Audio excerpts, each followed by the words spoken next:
came out, the phenomenal group of electeds that we have here from Riverside County. And today is going to be a very, very enlightening day. Today is where we are celebrating the fact that 3 counties here with supervisors can actually get along and agree on things. That in itself is really something. But we will be talking about the subject that is on everybody's mind right now. And that is, when are we going to go ahead and open back up? When are we going to have everyone considered as an essential business and get back to life as we know it? So today, I will start off by saying I have been absolutely flabbergasted by the different metrics that have been come down from Sacramento during the course of this last 7 months. Riverside County has done everything we can to not only account for a surge, but also in high numbers of testing. We even went out, and 2 months ago we came out with an antibody study, which I feel is one of the gold standards in the world, and it's going out for peer review right now and will probably be written up in journals for sure. But it shows us real science and real data.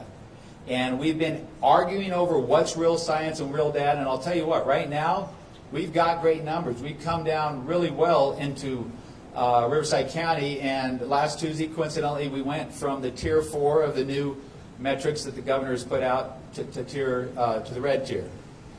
But that's not enough. There's still lots and lots of people that are suffering. And last Tuesday, inside this building, we had over 3 hours of testimony from all the people that have been forgotten. They've been forgotten, their mothers, their business owners. There's people that just can't get a paycheck or know that those paychecks coming from the CARES Act or from the federal government are not going to go on forever. There are people that are talking about their kids and all the impact from isolation and not being able to get out and play with their friends. All these things are coming to the surface now. And it's so important that OpenCalNow.com, and I think everybody should go ahead and go onto that website. We are trying to get a group, and I think it will be growing in the next week or so, to let the governor know that we know our constituents better. There's nobody that knows the constituents or the citizens of Riverside County than this group of electeds right over here. So with that, I'm going to hand it over to Orange County Supervisor Don Wagner, and he'll say a few words. Don? Thank you, Supervisor Hewitt. Thank you for the warm and gracious welcome to Riverside County.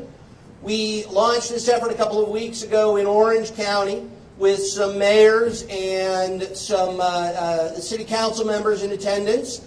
We took it to San Diego County with the wonderful help of Supervisor Jim Desmond from San Diego County and some mayors and city council members there. We're here, of course, in Riverside with the wonderful help and our gracious host, Supervisor Hewitt, and a number of elected folks as well, because the local elected leaders around Southern California recognize what the governor seems to fail to understand, and that is, we know our communities best, we know how best to help our communities, we know how best to keep our communities safe, and keeping our communities safe is what all of us are dedicated to doing.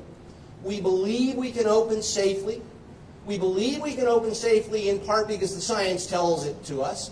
We believe we can open safely in part because all of the counties here did what the governor asked us to do, flatten the curve, and make sure we had hospital beds available for the sick, make sure we had ICU beds available for the sickest among us, and ventilator capacity. All of those things the governor told us were important. All of us up here, all of the electeds here in Riverside, in Orange County, in San Diego County, internalized and did. We now find ourselves facing a third scheme from the governor that purports to deal scientifically with coronavirus and just doesn't. It doesn't deal scientifically because it omits completely the things we were told were important. Hospitalizations, ICU capacity, ventilators, deaths. None of that's mentioned in the current tier. It omits completely the idea that we know our elderly are among the most at risk. Folks with significant comorbidities are much more significantly at risk, and that instead of spending all this money propping up an artificially closed economy, we ought to direct some of that money to protecting those at-risk people.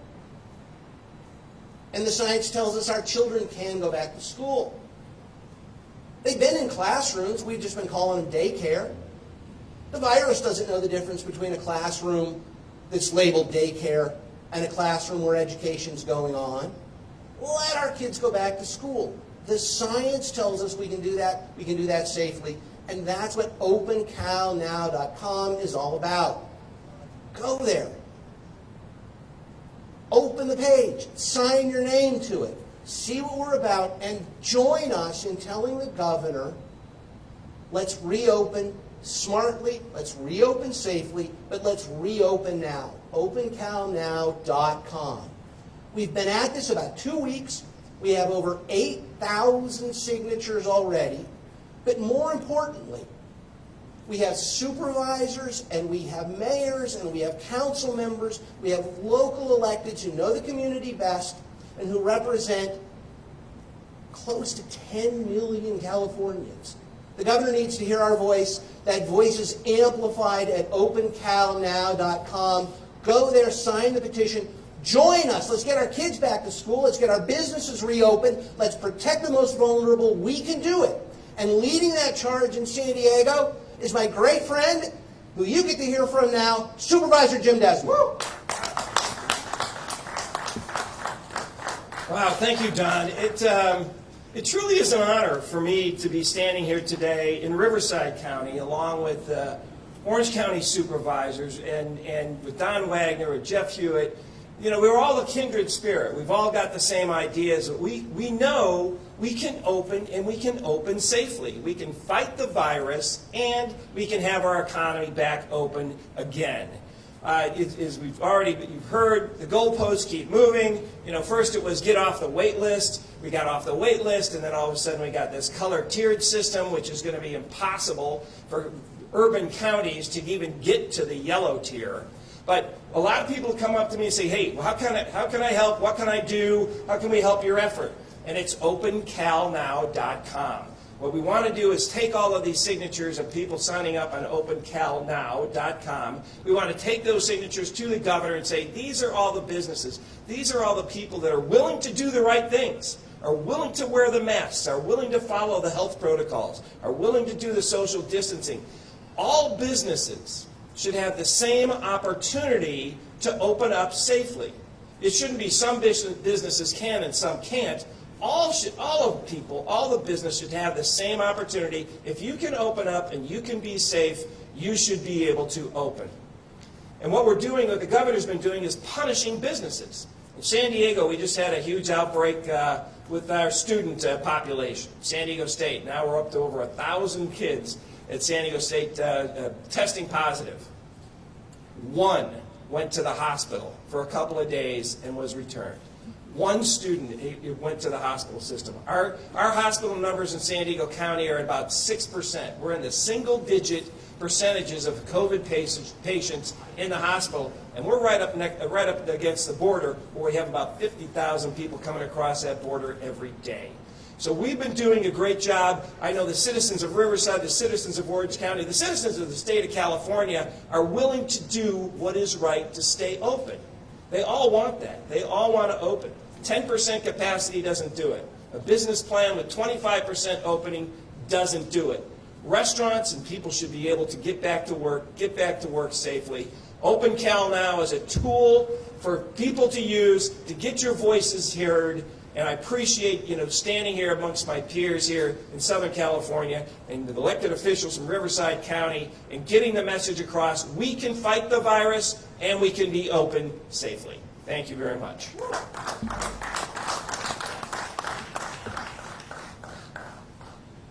Thank you, Supervisor Desmond. It is my honor at this time to have one of my favorite electeds in this county. This is our beloved Sheriff, Chad Bianco. He's going to get up here and give a few words, so would everybody give a good hand for Sheriff Chad Bianco? Good morning. Thank you for being here. And I think it's I want to say it's probably a very unique thing to have 3 different counties up here represented, all for the same thing, which is the betterment of all 3 counties, which is really what my personal belief, the betterment of California. From the beginning of this, I've been saying that we are adults. The government doesn't control what we do. The government doesn't get to say how we live our lives, how we, where we get to eat, where we get to shop, where we get to do anything, or whether or not we get to go to school.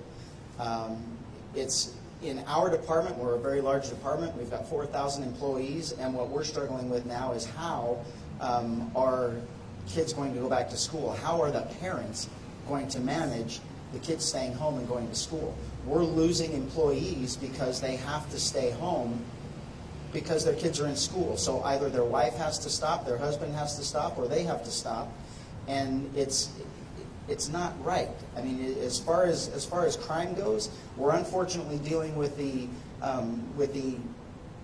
consequences of being locked up, of being stuck at home, of being stuck in the same problems, and having our prisons emptied needlessly, having our prisons closed needlessly, where criminals are being let back out onto the street. We have to deal with whatever it is. Our businesses are closed. The law enforcement, the job that's put on us to manage closed businesses, to keep you safe, to keep your businesses safe, to keep your property safe, to keep our lives safe, is overwhelming. I believe that as people, as residents of not only California, residents of the United States, I believe we are fully capable adults. We always have been, we always will be, and I think that we are fully capable of managing this in a responsible manner. I am totally impressed with the medical system of at least Riverside County, how we are managing our inmate population, our employee population, and our residents of the county with the testing, with the monitoring. We're doing an outstanding job. I think that in the beginning, I think maybe this would have been a good idea, the whole 2-week lockdown, to lengthen the curve, to flatten the curve. We flattened the curve a long time ago. It's time to move back and get our county back. It's time to get our counties back, Southern California back, and California back. And I think that when we leave that in the hands of capable, responsible adults that are supposed to be doing this for all of us, I think we're going to be safe. I'm honored to be here. I'm honored to be the sheriff of Riverside County. I will do everything in my power to make sure that we're safe through this. I just look forward to getting past this so we can save our county, save our state. So thank you.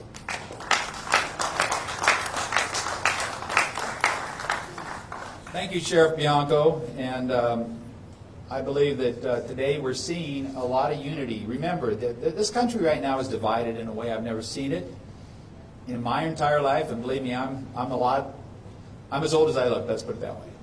And at this time, I want to point out some of my fine elected friends from the county. We have and I would like the mayor of Banning to come up, Danielle Andrade, for a second. Would you come up, Danielle? I'm going to have you say a few words in a moment, Danielle. But along with Danielle from the city of Banning, we have also the Mayor Pro Tem, Colleen Wallace, over there.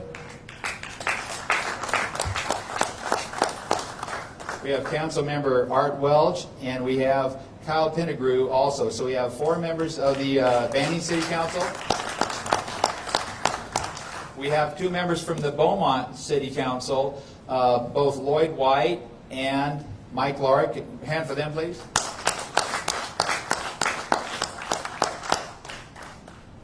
We have from the city of Calamasa, my favorite city because that's where I live, we have council members Ed Clark and also, do we have, what's that? And Larry Smith. Both Larry Smith, and that's it for them.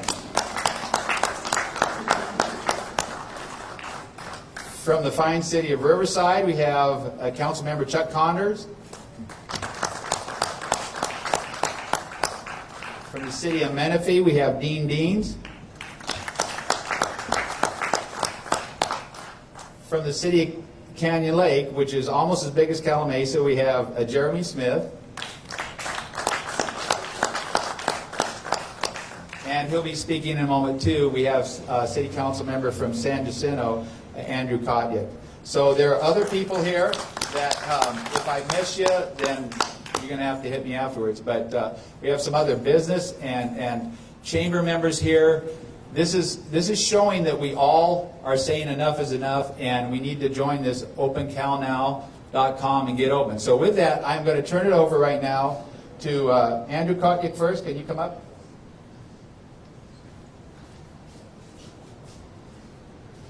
Good morning.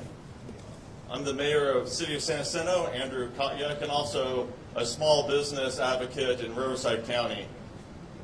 Through my years, I've worked tirelessly with tourism within the Coachella Valley and also Riverside County. And as you all are aware, that's a big portion of our economy. Whether you're talking Stagecoach, Coachella Festival, the tennis, the golf, there's just many, many attributes of revenue and economies at work within Riverside County. Now, many of these are minority owned as well. Small businesses that feed off of this. Inside Coachella Valley right now, tourism is down, and cities like La Quinta and Palm Springs are having to substantially cut their public safety, and it's impacting housing and the people in our community. Now, California is the third largest destination nationally for international tourism. Literally, what feeds into Riverside County in Southern California out of Los Angeles is over 1.3 million visitors a year that feed our economy from other countries. And that's just not the national tourism we're talking about. When you look at other states that are open for tourism now again, like Hawaii and New York, California can do this. We don't need to recreate the wheel on how to safely reopen to tourism, how to safely reopen to where people can come and these small businesses and our tourism and our sports come back to life here. This is part of the lifeblood of California. Recently, Disneyland is also calling for our state and our leaders, Sacramento, to reopen for our efforts. These dollars from tourism go to our schools, they go to our small businesses, they go to our public safety, they go to our employment benefits that we also have in the state, those dollars. Now's the time to look at this and say, how can we move forward? How do we reopen? And it's time to do that before a lot of our businesses and people close for good, before some of our tourism industry collapses. This is a vital time for California to step forward, look at the other leadership in other states and how they are doing it safely, and to allow our people the same opportunity. And in a state where we pride ourselves in small business, in minorities pushing forward, this is the time that we need leadership to do that.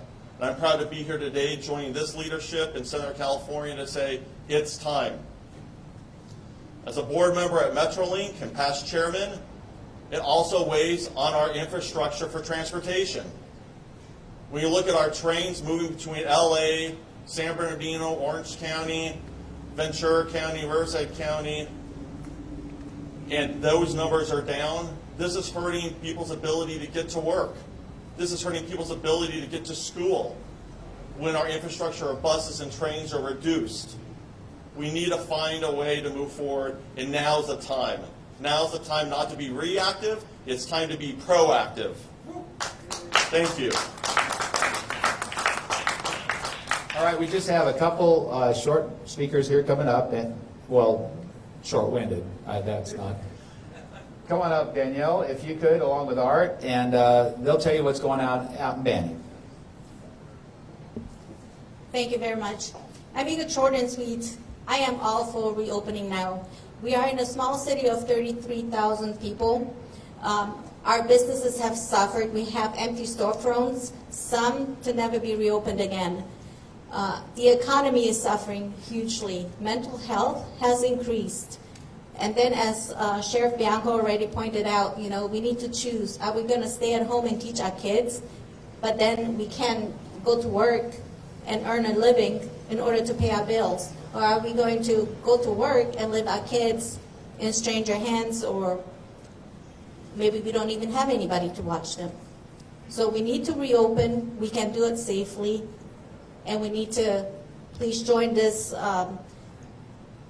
OpenCalNow and encourage the governor to please lift all those bans.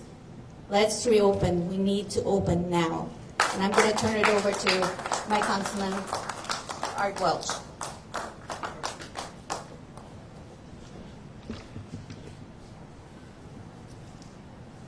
It's very easy to stand up here this morning and speak because I echo what has already been said.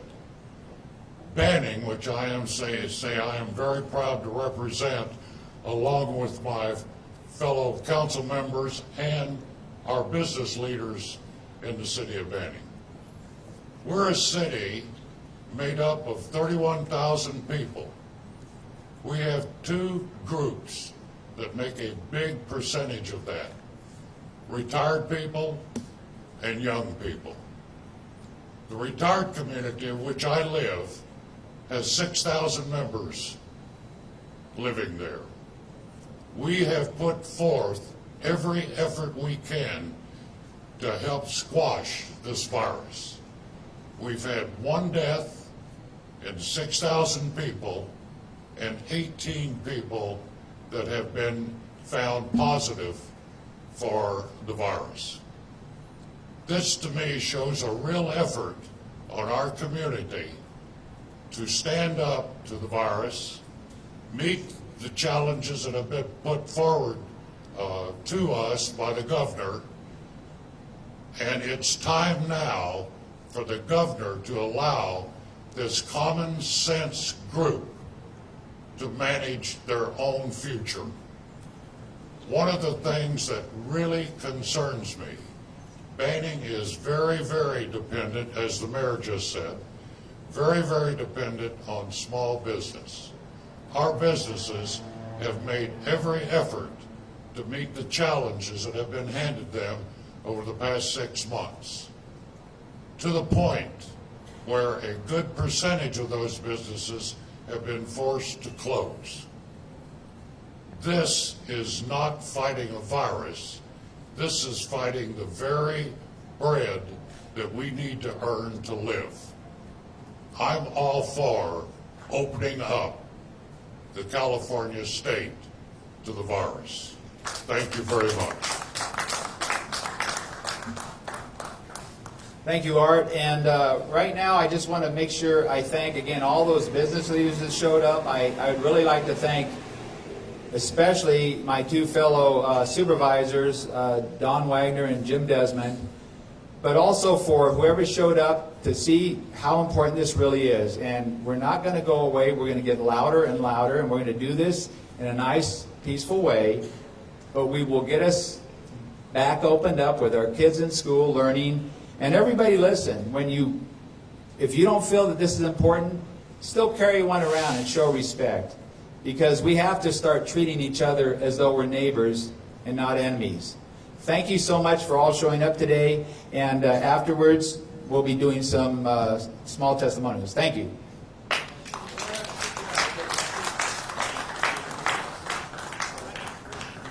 I ask you a question? Yeah, okay. You know what? Give me the good, hard questions. Go ahead. Obviously you're talking about people's jobs, small businesses, livelihoods, etc. Right. How about the county budget?